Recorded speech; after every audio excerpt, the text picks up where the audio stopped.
ladies and gentlemen, welcome to another video. In this video, we're going to be talking about how to use Amazon Smart Home feature in 2026. So let's get straight into the video, shall we?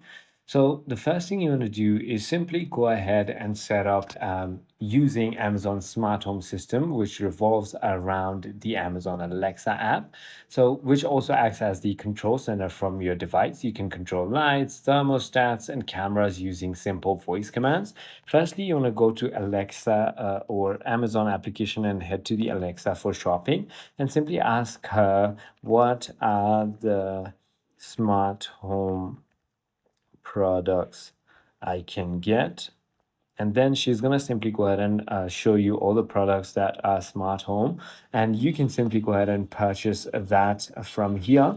And then once you simply purchase it, you can simply go ahead and open the Alexa app and tap the devices tab.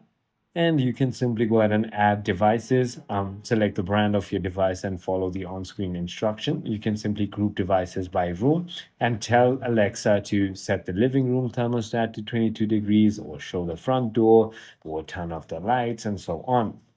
I hope this video clarifies everything for you. If you have further more queries, feel free to comment down below and I'll see you on the next one.